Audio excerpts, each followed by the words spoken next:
Okay, so good afternoon, everyone. I am Dr. Katrina Louise Prudente. I am presently a second year network fellow at National Kidney and Transplant Institute. So today I will be sharing our case. This is a case of an encapsulating peritoneal sclerosis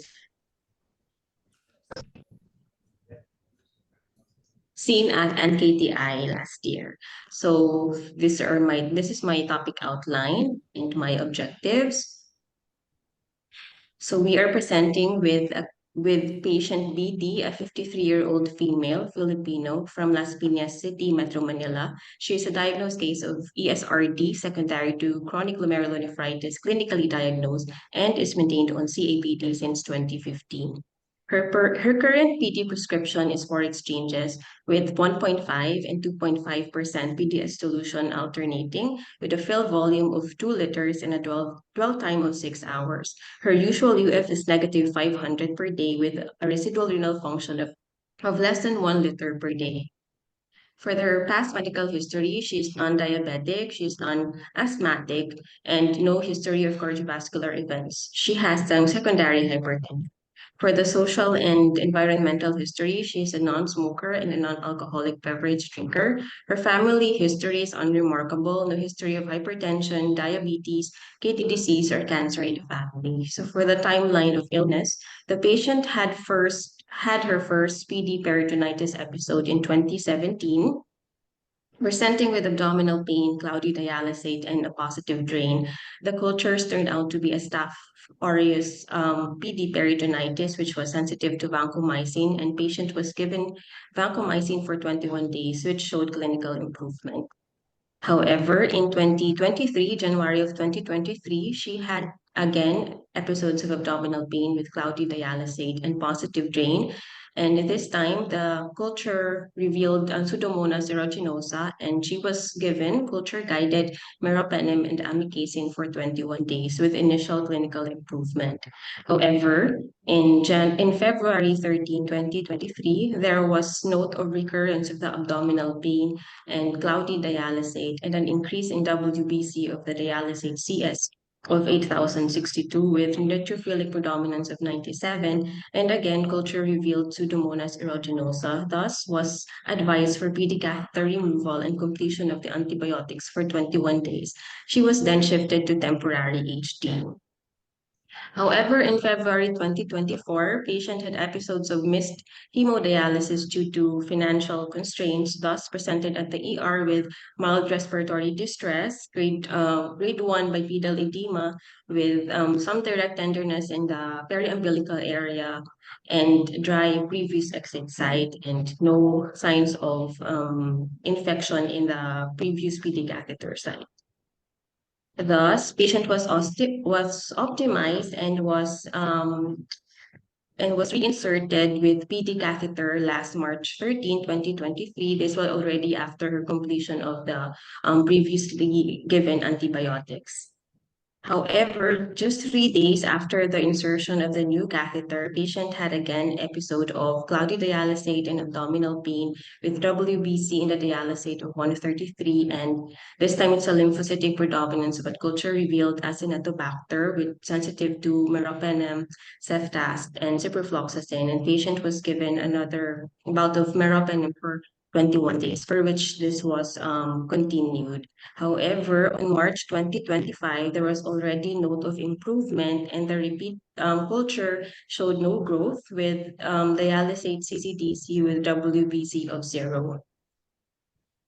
On April 6, however, this was 49 days after the PD catheter removal, the initial PD catheter removal, there was note of recurrence of the abdominal pain, but this time it was noted to have bloody dialysate, no fever, no leak on the PD site. Thus, patient was further investigated, and we are now presented with a patient with 8 years of PD use, history of recurrent PD Okay. peritonitis with organisms. Dr. Prudente, yeah, Yes, po. was. Let's give chance to the listeners if they Yes, po. have questions regarding the case before Okay. proceeding. Okay. So, do you have any questions regarding the case or the timeline of the case?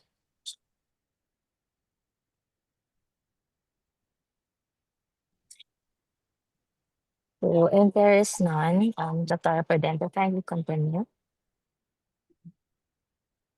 So for the pertinent history in the physical examination, we are presented with a case of a patient on 8 years of PD, history of recurrent PD peritonitis with organisms like Pseudomonas, Acinetobacter, and Staph aureus, now presenting with a bloody dialysis. So our differential diagnosis at this time includes recurrent PD peritonitis. TB peritonitis was also considered because it is also prevalent in our country, and history of a lymphocytic predominance in the dialysate CCDC. Fungal peritonitis was also considered when patients had previous episodes of antibiotic use due to the bacterial peritonitis. And at this time, we were also already considering beginning EPS because of the recurrent abdominal pain, history of prolonged PT, and of course, history of recurrent PD peritonitis and the presence of a bloody dialysate. Thus, I'm Okay. presenting the algorithm for patients presenting with bloody Excuse, dialysate. So excuse first, me. you have to, Uh, Uh, do Dr. you want Prudente, yes, Bob. yes. Yes, anyone sir. to problem list the problems and also approach?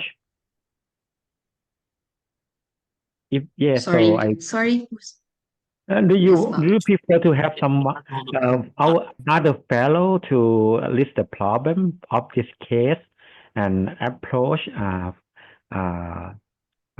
try to approach for the case or not, or do you want to go and continue and then finalize? Okay. Okay. Uh, Dr. Talansek, can we ask a fellow Yeah. or one of the audience to like give a summary of how they could have approached the case differently? Is anyone want to volunteer to list the problem and assess a little bit? So sorry, Katrina, maybe you could just go back one slide and then we ask Okay. people the approach to a investigation of a bloody dialysis. Yeah, okay, good. Okay. Hello, hi, Dr. Imran from Kuala Lumpur. Can I be try?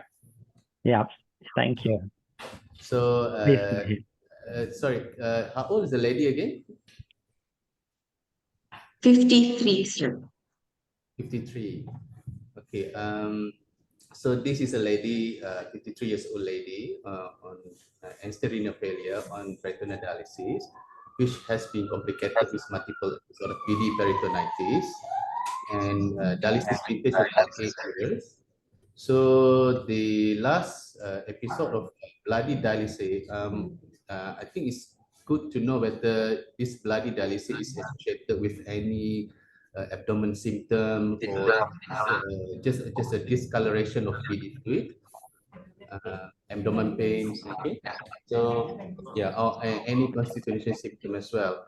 But in terms of the differential diagnosis, the way that I will approach this case, one is related to the uh, uh, PD itself, like PD peritonitis, and also chronic PD infection like TB, tuberculosis, as mentioned before. But I also need to consider other intra-abdominal pathology like any any things that like can cause infection like appendicitis or any infection in other part of the abdomens and and any vascular problem. And in the female, I know she's I'm not sure whether she's still having menses or not. I think that's important to know because sometimes menses can cause bloody PD as well, or discoloration of PD.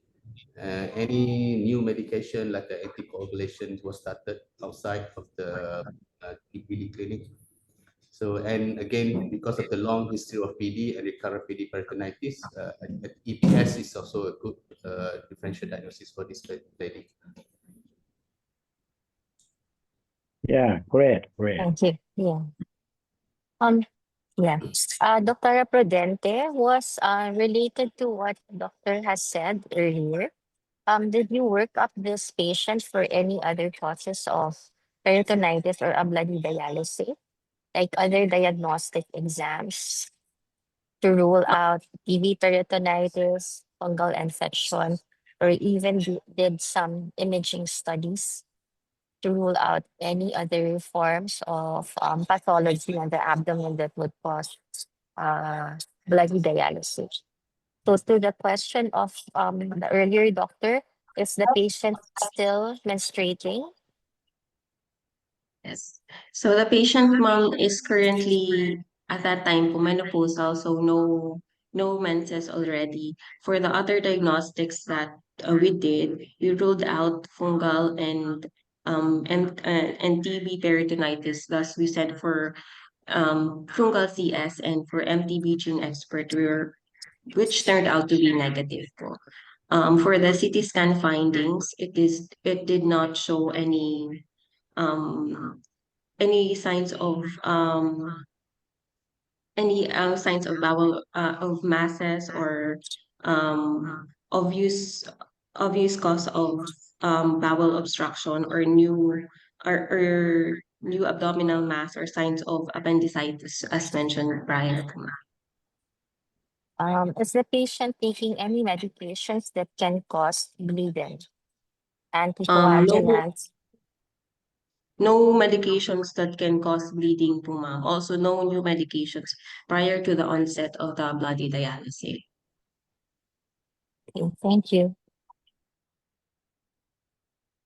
Anyone else want to try or want to ask questions?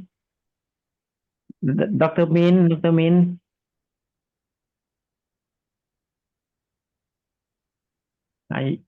are you want to try?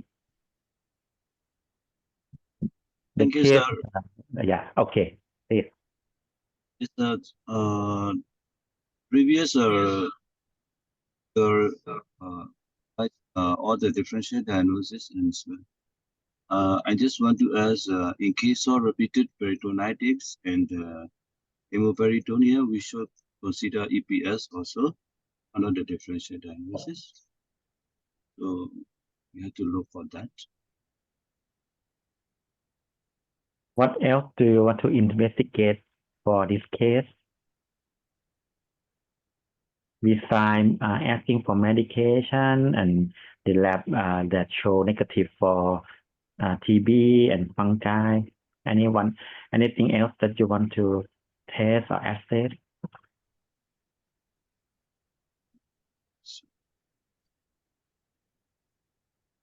If not, so maybe now Dr. Min is from Myanmar. So any volunteer from my country, from Thailand? Any fellow want to try?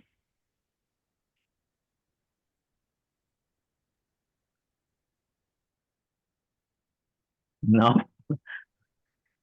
If no, so maybe Dr. Penetra, so you please go ahead. Thank you, sir.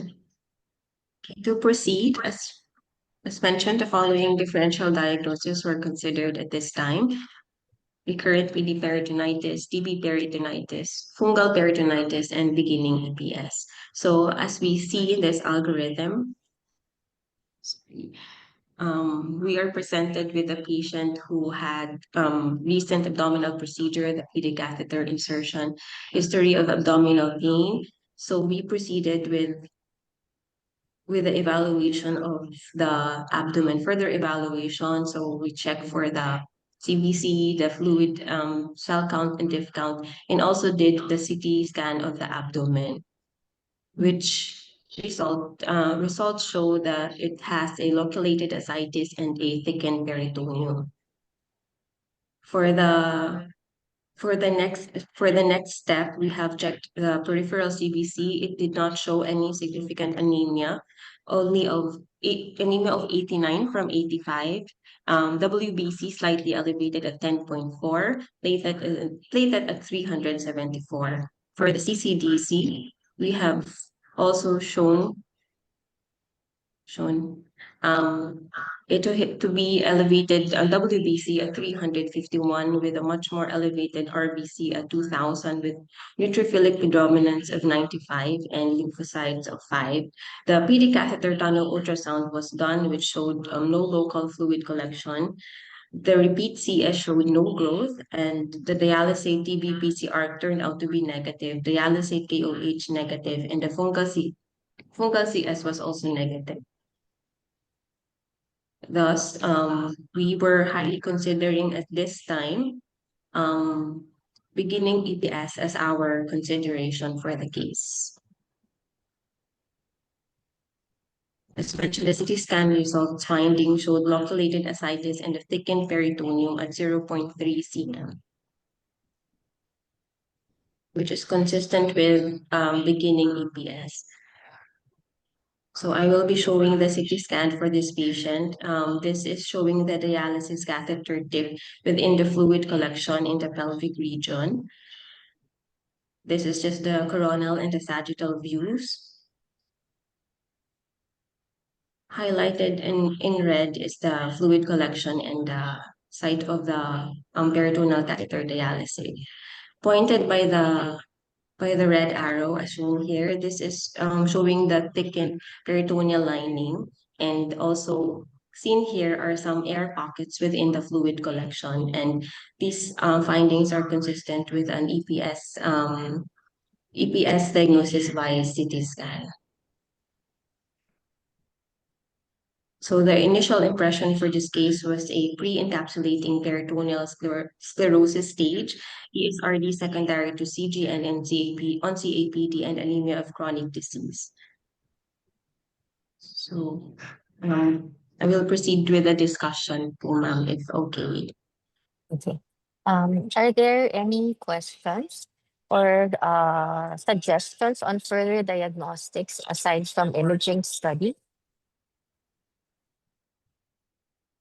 Actually, the thickening of the peritoneal membrane is not reported on the EPS.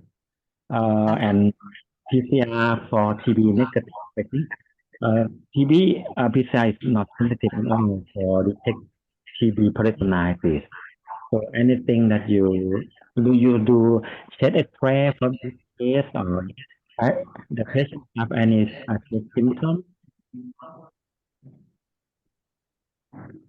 Sorry, Professor. Uh, Obstructive. Were you asking about obstructive symptoms?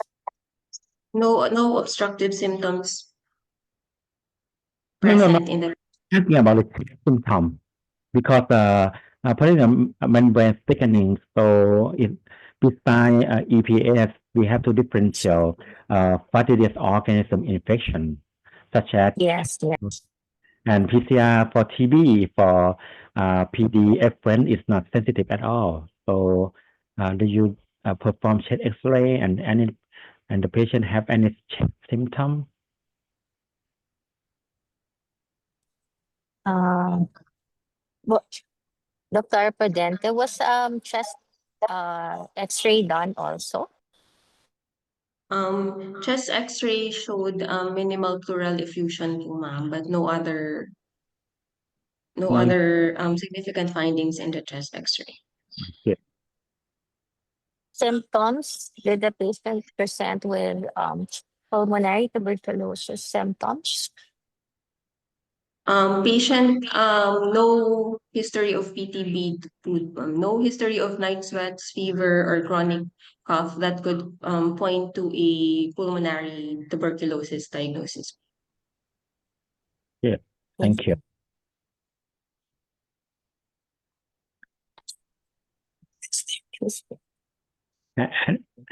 Anyone Actually, else? Yep. thank you, Professor. Yeah, I was just going to ask if there were any other diagnostic exams because as you mentioned, the thickening of the peritoneal membrane seen on CT scan is not diagnostic of EPS.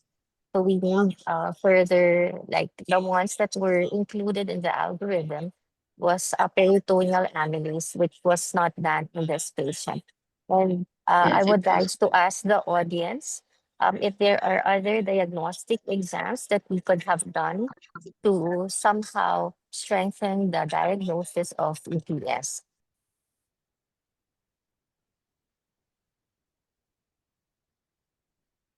Dr. Donna, I wasn't sure. Did you say something about getting a peritoneal biopsy? Yeah. Yes. I was asking other diagnostic exams that could have proven that it was EPS. Yes. A peritoneal biopsy could have been done, but we didn't do that.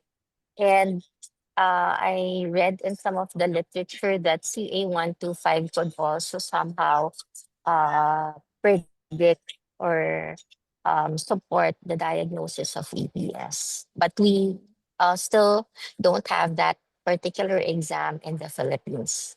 Yeah, I think the CA125 is supposed to reflect the bulk of the mesothelial cell. So in Yes. EPS, you have mesothelial to epithelial cell, epithelial to mesenchymal cell transition. Mhm.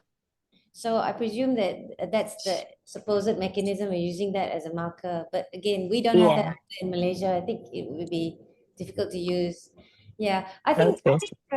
I did see some papers published by the Japanese in which actually they have developed very small kind of fiber optic scopes. So the scope can go in through the PD catheter, and that scope can be used to Oh, obtain biopsies. There are one or okay. two very interesting papers have been published, and so that's a pretty non-invasive way of getting a biopsy, and apparently very good quality sort of images can be obtained by the scope, as well as getting the pathology. Yeah. Yeah. Yeah. Yeah.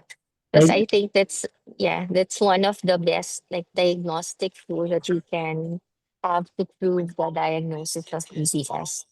Because in Philippines, we encounter like a handful of these patients presenting with bloody dialysis, but not having any other signs of infection, like no tuberculosis or TB peritonitis present as well. So we just somehow assume that we might be having EPS on the basis of the clinical history of the patient and some imaging studies. But I would also want to ask uh, Professor and Dr. Sunita if there are other tests that you do, because in the Philippines we only have MTB gene expert to diagnose TB peritonitis. But are there other exams that you do in your country to determine TB peritonitis? okay. I'd like to share about uh, the the endoscopy biopsy. Push inside the PD catheter. I did once, but you need to be careful. The patient need to have straight Tenkov catheter. If you use coil catheter, so you need to strengthen of the catheter, and sometimes when the catheter strengthening, and they might penetrate or injury of the colon. So I'm not recommend you use a coil catheter. But if you use straight catheter, you can do, and but biopsy through the endoscopic is quite difficult. You but you can do. You can use a spyglass, which is a ERCP, and you insert the endoscopy via the catheter. You asking about how to diagnose it, because normally EPS you need to diagnose it by rule out. You need to rule out, especially in tropical area. You need to rule out tuberculosis and fungi. For gene expert, it's not sensitive at all. At similar to PCR, but maybe more sensitive. But it's not sent for PD specimen, but it's sent for sputum. So for me, we use it's called enriched PCR, and it's quite similar sensitive as culture. Normally, the TB is the gold standard is culture, but you know that we all know that the turnaround time average is about 35 to 45 days. So sometimes it's not good because when we diagnose, the patient may not have time to treatment. So in my country, we use enrich PCR. We culture TB first, and then we perform PCR. And the sensitivity is similar to culture, but we can shortening the time to diagnose of the TB. But and also it's easy and simple to set up. Just use a regular culture media. And then after 10 days, you can use the media and perform regular PCR. I did publish in the KI report. For fungi, better to use a fungal cell wall marker, which call galactomannan. Its sensitivity and specificity quite high. It's about 70%. So no matter it's a hyaline mold or not, or aspergillosis, every kind of fungi might positive galactomannan if the galactomannan from PD fluid is a positive, so it's suggestive of fungal peritonitis. So Sunita, do you have any biomarker for EPS? Because you are expert in EPS. Or David Boss, do you have any idea want to? Sorry, Dr. Prof. Talangsa, you're asking about what? Sorry, any biomarkers? I think I think there are no reliable biomarkers. I mean, people have looked at IL-6 and things like that. You can look at the PD fluid, but I don't think any of these have actually been found to be presently useful. Beta. Yes, yes. Yes, to transforming growth factor beta. Yes. Beta. Is it okay to use that? Sorry, Goff, we can't hear you very well. You're breaking up a bit. Are you asking us whether we use beta TGF? I will type it down. We can't hear you very well. Yeah, I think Dr. Sunita, he said TGF. Yes. I mean, all these inflammatory markers, as far as I know, are not presently considered reliable enough to be used to predict EPS or to make the diagnosis of EPS. Yeah, agree. Yeah. Okay. Thank you, Dr. Sunita. Yeah. That's why it's also very important to rule out other potential causes of this bloody dialysate so that you can prior to really zeroing in and considering EPS. Okay. I think Dr. Prudente can continue. To continue on, doctors, for the discussion, this is my outline. So EPS is first described in 1980. It is a rare clinical syndrome by an acquired inflammatory fibrocollagenous membrane encasing the small intestine, resulting in symptoms of bowel obstruction. It is a syndrome of continuously, intermittently, or repeatedly presenting with symptoms of intestinal obstruction caused by adhesions of, diffusely thickened peritoneum, and it is known to be an abdominal cocoon or sclerosing encapsulating peritonitis. So for the classifications and etiologies, it is mainly divided into primary or idiopathic cause and secondary causes. The secondary causes are caused by your local systemic factors that trigger peritoneal inflammation like infection, mechanical or chemical intraperitoneal irritants, as mentioned here. Also seen here is peritoneal dialysis, as well as the presence of your endometriosis can also cause secondary EPS. Also, infection is mentioned here. So these are infection, and the history of PD is present in our patients, in our case. Tuberculosis can also cause, but as mentioned, the patient did not have any signs and symptoms of TB, as well as other causes like fungal, parasite, and organ transplant can also cause EPS, and as well as other gynecologic neoplasms.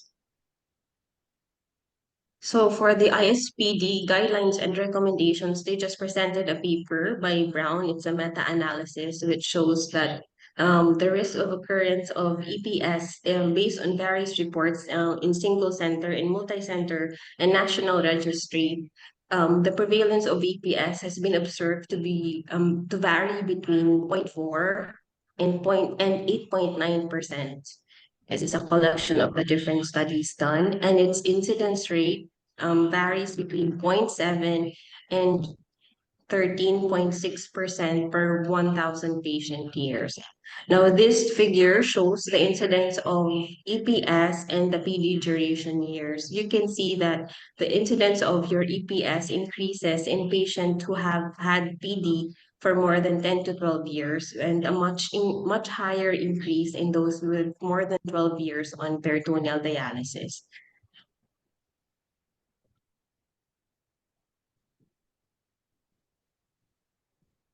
However, a more recent Scottish study also reported an increased incidence of EPS from 2% at early as 2.2 to 3 years and higher 8.8% at 5 to 6 years. So for our particular patient, she's already on 8th year of her PD. And also, a Japanese prospective study reported that 69% of EPS cases occurred after the discontinuation of PD therapy. So as if you can remember, this PD was put on temporary HD due to the PD peritonitis, which resulted in PD catheter removal. So this may have also been contributed to the occurrence of EPS for this particular patient. Mortality for EPS approaches 50% at 1 year after the diagnosis, and the risk factors are as follows. As mentioned, increasing PD duration is a key risk factor for the development of EPS, as well as higher dialysate glucose exposure, the use of conventional PD solutions, which have a higher glucose content, peritonitis, especially frequent episodes or prolonged, and um, studies would mention the following organisms: Pseudomonas, Staphylococcus aureus, and fungal and also mycobacterial organisms. So younger age, abdominal surgery, beta blocker use, UF failure, higher peritoneal solute transport rate, and kidney transplantation are considered risk factors for your EPS. For the diagnosis of EPS, it is seen here that the for suspected EPS cases, it is important to check the history and to check the physical examination of the patient. Important to take note of risk factors present, which were presented earlier, and they would present with anorexia, early satiety, abdominal pain, constipation or diarrhea, nausea, and vomiting. However, aside from abdominal pain, this was not seen in our patient. However, with again the history of prolonged PD, is a key factor for us to consider EPS for this patient. And the laboratories and the imaging mentioned in this algorithm is the CT scan, which shows a thickened peritoneum, peritoneal calcifications, dilated bowel loops, small bowel tethering, and loculated ascites. In our patient, the CT scan showed a thickened peritoneum and minor dilatation of the bowel loops. For the laboratories, these laboratories can only be secondary to the inflammatory process that occurs in EPS. So low albumin, elevated CRP, leukocytosis, and anemia. If we go further down to see to diagnose EPS, we could do the exploratory laparotomy for the visualization of the peritoneum, where we can see thickened brownish peritoneum or a cocoon-like bowel encapsulation, adherent loops of small bowel, and peritoneal calcifications. And again, for biopsy, what we expect to see in the histology is fibroblasts and collagen, fibrin deposition and mesothelial denudation, and neoandrogenesis and mononuclear infiltrate. This, however, was not done for this patient. This is a sample of the imaging which could be seen in patients with EPS. So the red arrows shows the thickened enhancing peritoneum. Your green arrow shows loculated fluid collection, and the yellow arrows show the tethered small bowel loops. Another image shows blue arrows shows the dilated and thick-walled loops of small bowel filled with fluid and oral contrast. The red arrows again shows the peritoneal thickening, and the green arrow shows loculated fluid collections. The yellow arrow in this picture showed bowel tethering, and the blue arrow again shows peritoneal calcification.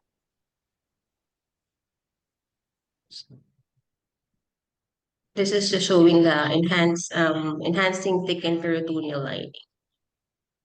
For the expected gross findings in patients with EPS, we could see the green arrow is the peritoneal thickening, yellow arrow points to the peritoneal inflammatory changes. The red arrow shows a calcification, and the blue arrow is the mental fat.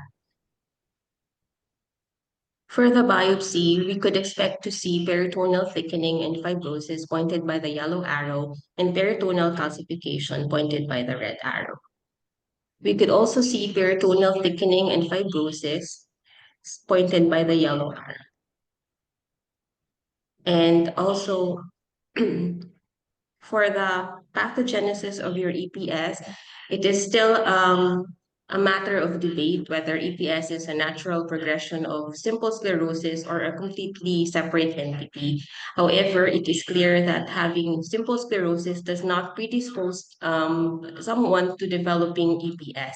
It is accepted, however, that the two-hit theory presented here explains EPS development. It is well established that chronic exposure to bioincompatible dialysate causes damage to the peritoneum of all patients on PD, and this is the first hit that causes mesothelial disruption, which can trigger a fibrotic process, which is referred to as simple sclerosis.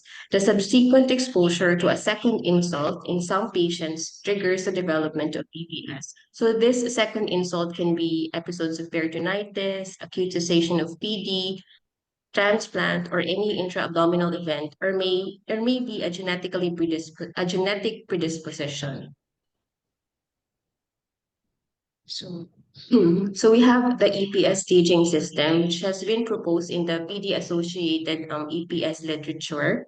We can see here the stage 1, it is the pre-EPS stage. There would be loss of ultrafiltration capacity, development of high transport, hypoproteinemia, bloody dialysate, ascites, calcifications in the peritoneum. This is usually termed as pre-stage, and the clinical findings include abdominal symptoms, mild inflammation, and mild encapsulation, or can have no clinical findings at all.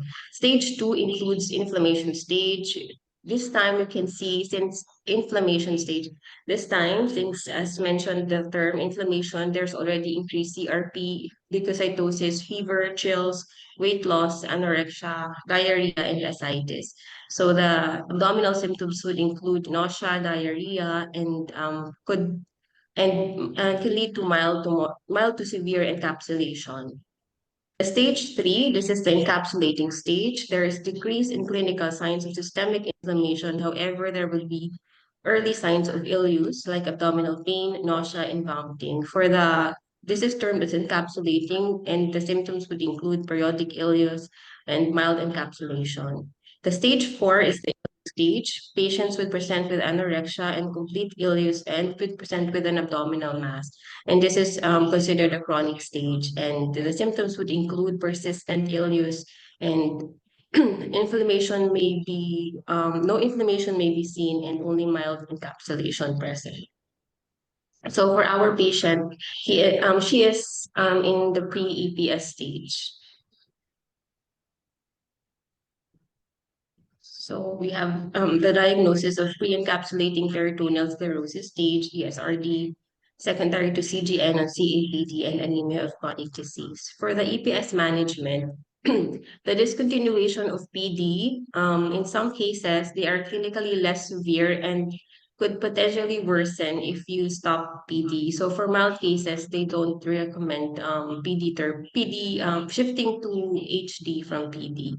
Again, supportive therapy is also advised with aggressive nutritional support since this patient is usually hypoalbuminuric and malnourished. For the medical therapy, corticosteroids, tamoxifen, and immunosuppressant are the medical therapy options, and surgical intervention is only indicated if there is partial gut obstruction and for partial and complete enterolysis. Again, it is important to note that the switch to HD, if high risk of PD technique failure, there could be, this includes the high risk for technique failure would include high and rising peritoneal permeability, low UF capacity, difficulty in fluid balance control, and requirement for high glucose dialysate. So if you have this present, you can opt to shift your patient to HD. But if none of those are present, it's still advisable to maintain them on PD. Now, in all the stages of your EPS, the cause should be identified or treated. So if you have peritonitis, it should be treated. If you have any medications that can cause EPS, it should be withdrawn. And if necessary, as mentioned with the previous factors below, PD can be shifted to HD. However, in the later stages, stages 3 to 4, where advanced sclerosis may be present, patients may start exhibiting signs and symptoms of partial or complete bowel obstruction, thus may need surgical intervention and aggressive nutritional support. The mentioned treatment here is corticosteroids, tamoxifen, and surgery is the last if no response to medical therapy. For the short discussion on the medical therapies available, tamoxifen, the starting dose recommended is 20 milligrams BID. You have to observe for the clinical response within 1 to 6 months, and it should be continued for at least a year and then tapered off. And it is a selective estrogen receptor modulator that inhibits the production of your TGF-beta by fibroblasts. And glucocorticoids is also used. If without infection, you could opt to do pulsing with MPPT 500 to 1000 for 2 to 3 days, and or prednisolone at 0.5 to 1 milligram per kilogram per day for 1 month and taper off over a year. And yes. Other therapies include azathioprine and mycophenolate, but they are still not in the recommendations and are still mostly in trials. Human data suggests that tamoxifen and steroids might be useful in the prevention and or treatment of EPS. However, data on ASA and MMF are scarce and are weak as of this time. Other experimental data includes rosiglitazone, NAC, colchicine, your RAS blocker, thalidomide, everolimus, and biocompatible PD solutions. These are solutions which has a lower osmotic agent or alternative osmotic agent that other than glucose. So another recent animal data with rosiglitazone and colchicine, RAS blockade, thalidomide, and everolimus are promising. However, in the absence of further studies, it was difficult to support their use in EPS. So for this patient, plan to start on tamoxifen 20 milligrams once the fungal CS and repeat dialysate CS are negative, and continue the CAPD following prescription, monitoring for the response. So monitor CT scan we monitored for the CT scan every 6 months, and monitor patient for any signs of obstruction um, or worsening of abdominal pain, or also failure of her PD, of her peritoneal dialysis, and supportive care like nutrition and hygiene, and to prevention of further episodes of peritonitis. For renal transplant and EPS, there is no evidence on the genuine sustained increase in the occurrence of post-transplant EPS. And the resolution of established EPS following renal transplant, transplant as a result of immunosuppression. And EPS can also occur after transplant in patients who have been exposed to PD for several years. And ideally, patients should be transplanted within 3 to 4 years of starting PD. Again, for prevention, minimize dialysate glucose exposure, prescription of biocompatible PD fluids, prevent acute PD-related peritonitis. And the most long-term patients will not develop the complications, and it remains to be a rare entity, and mandatory transition of PD after a predetermined interval does not seem justified. And so the diagnosis requires a high index of clinical suspicion from clinical manifestations, constellation of CT or pathologic findings consistent with EPS. Because as mentioned by all of you, no gold standard diagnostic laboratory or imaging is available for EPS. So it requires a high index of clinical suspicion um, with correlation of the history, risk factors, and clinical presentation, as well as the imaging findings. There is also no evidence to hold PD only to prevent EPS, and there is no optimal time for PD duration to avoid EPS. And long-term patients should be counseled regarding the risk and benefits of remaining on PD or attempting in-center hemodialysis, and shared decisions should be made with the patient. For the treatment, it is again not standardized, but it focuses mainly on aggressive nutritional support, medical therapy with tamoxifen and steroid, or surgery in select cases. And PDRS is again controversial because it can also increase the risk for EPS, and it is not a contraindication to kidney transplant. So my references. Thank you, everyone. Thank you, Dr. Prudente. Are there any other questions from the audience? So the patient continues PD, right? So the Sorry. patient, the patient still on PD right now, right? No. Dr. Prudente, how is the patient now? The patient, unfortunately, the patient had another episode of PD peritonitis last July, and was shifted to HD, and is currently on HD 3 times a week, with currently no plans of returning to PD. Okay, good. Do you have any PET result for this case before transfer the patient to HD? Do you perform PET test? Sorry, Professor. Any PET. chance to perform test? I think he's asking about the PET test, Dr. Katrina. Yes, the PET test was done in 2019. She was a high transporter. No repeat test. PET test was done after. So how many of sodium victims get people? What is the result design of a high transporter or fast transporter? Approximately my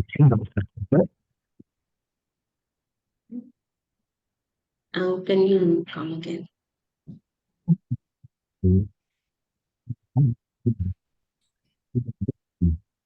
Dr. Talangsat, we can't hear you very well. Maybe you could type it in the chat.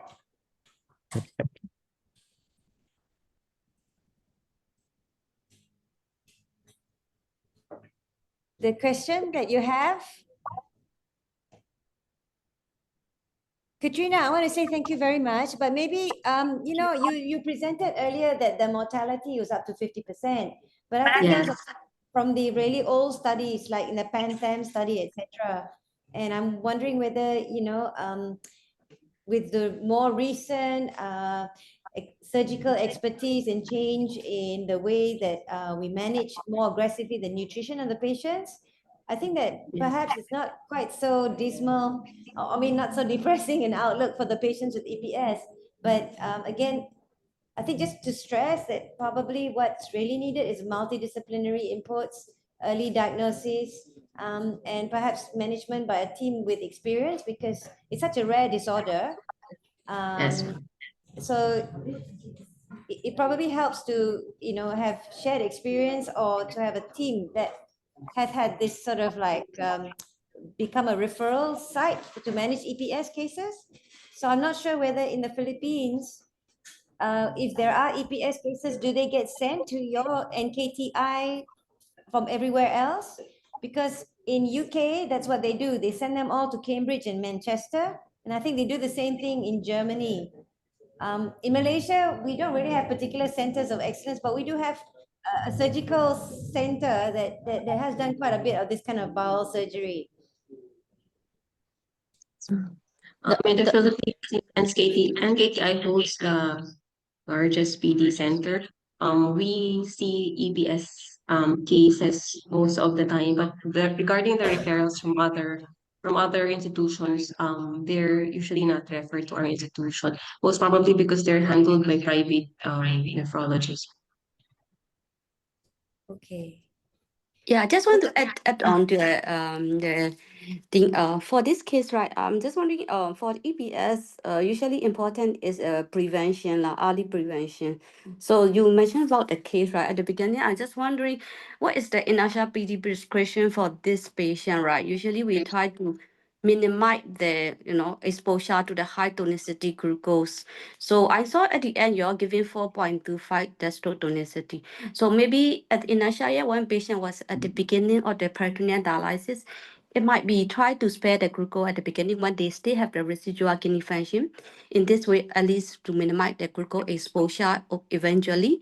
And second question is, I'm not sure the Philippines you do have the compatible solution or not, like angiotensin or neutral pH low GTP solution. If of course if there's a believer, then it's good to choose this type of solution that will probably a little bit more familiar for a little bit more better for the membrane, because we know that bioincompatible solution tend to cause a membrane injury more than the biocompatible solution, because the acidic solution hyperosmolar and also got GTP inside the PD solution. All right.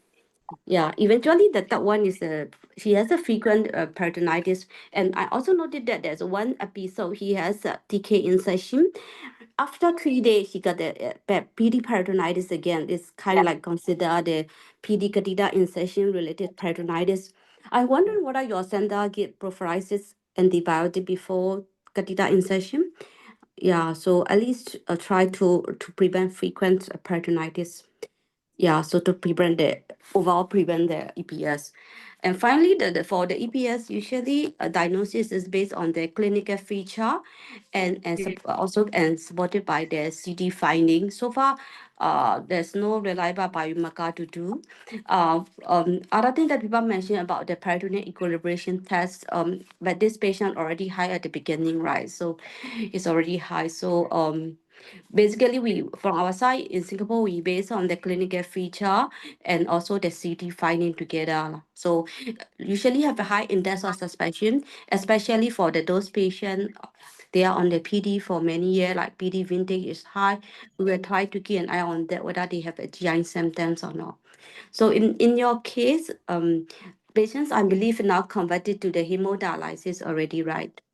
Yes, ma'am. Yeah, so I think you studied the tamoxifen for the patient and also the steroid. I think it's okay, but you also need to monitor the side effect of tamoxifen, especially the woman.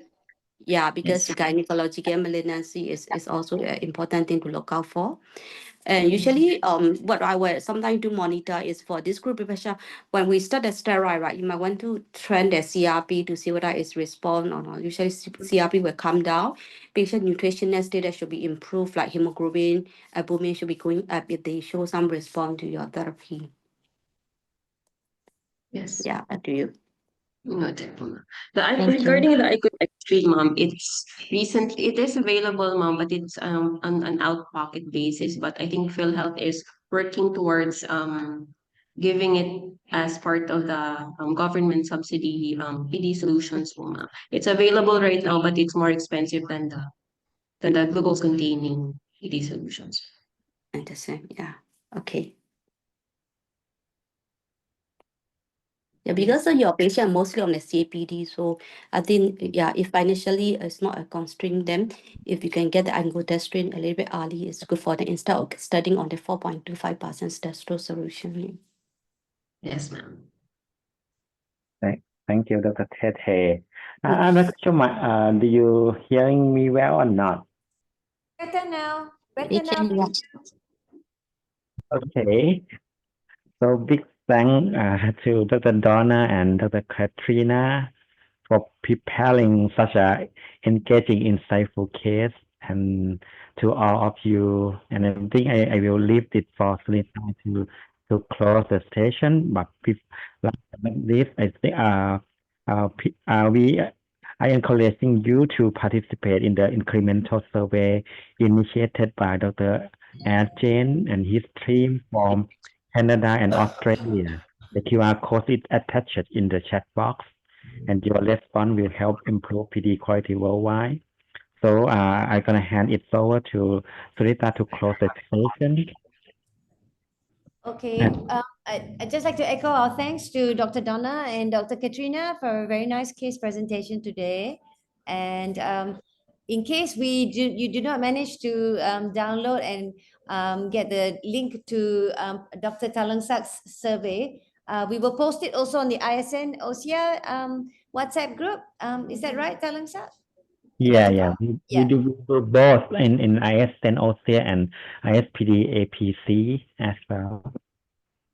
Okay, as a place that we can then give you the responses to the survey. So once again, happy Chinese New Year to all who are celebrating, and thank you for joining us today. Bye-bye.